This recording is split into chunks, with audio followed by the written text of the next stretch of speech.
kilts. The iconic piece of Scottish dress which has been worn for centuries and is still donned by many Scots at various events today. But how is this legendary piece of clothing made, and how lengthy is the process? Initially, when the fabric's chosen by the customer, the fabric's taken from the roll. Now, most rolls are full width, which means that they're 60 inches wide. You can get half width rolls which are 30 inches wide. Depending on the size or the width of the fabric, it depends on the amount of material you require. If it's the full width, you require 4 yards. If it's the half width, you require the full 8 yards. Once the fabric is then chosen and the fabric is cut into the 8 yard or 4 yard section, we then take it to a box pleating machine where the pleats are actually hand placed in, and then under immense pressure and immense steam, the pleats are held in place.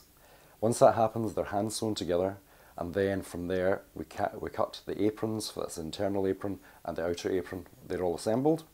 We then put the waistbanding on, and then the buckles and the straps. A full handmade kilt with all the hand stitching in it roughly takes about 32 hours for a kilt to be made. There's an awful lot of hand stitching, and it's a very dying art. There's not many of us do it anymore. So making a kilt is no mean feat. But is it worth the effort? Is the kilt still popular with young Scottish men, or is the craft dying on its feet? I think it's becoming more popular.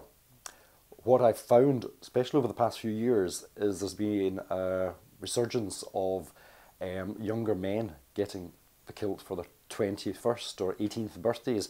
A lot of grandparents seem to be buying it for them. So yes, there has been a huge resurgence in it, and long may it continue. I do think kilts appeal as the #1 formal hire for young Scottish men. I feel that they have done very well to modernise and keep up with the trends. I feel that a lot of young Scottish people are quite proud of their origins, quite proud of probably the most symbolic piece of clothing that's been produced within the country. And I feel that, you know, when they go to these formal events, whether they be in Scotland or out with Scotland, they like to show that that is a piece of their history and a piece of their originality. So it appears the contemporary Scot has the same love affair with the kilt like many of his forefathers. But how has the industry managed to appeal to the modern generation? Well, there's so many new designs. Primarily I make a lot of jackets, and I'm trying to promote a new form of jacket rather than wearing the standard Prince Charlie's or Argyles, which are a bit dated. I've tried to modernise the Highland wear scene by creating new jackets, allowing the customers to create their own jackets, allow them to become their own individual designers. Similarly with the tartans, we bring out lots of new tartans every year. There's over 12,500 registered tartans, a lot of them being corporate.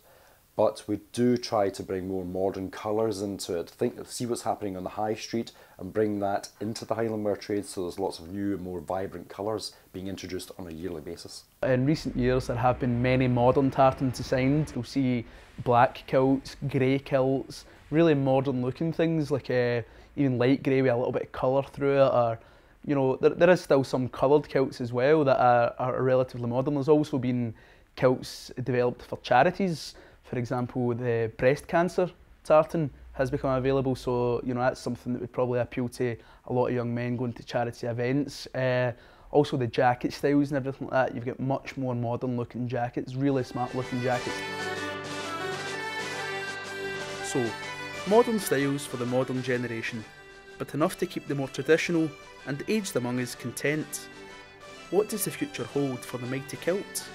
To keep up with modern fads, it does really well to appeal to young Scottish men, because not only do they want to be seen in their traditional heritage attire, but they also want to be seen to be pretty trendy looking as well, and without a doubt that is the future of the industry, to appeal to the new generation.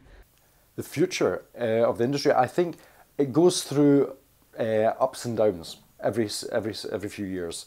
It's very true that when Braveheart came on the scene several years ago, there was a massive influx in people wanting to wear the kilt again. It's and it'll drift away slightly, and then it will start coming back again. I think it's going to be something that we should be unbelievably proud of. We've got something in Scotland that no other nation in the world has got.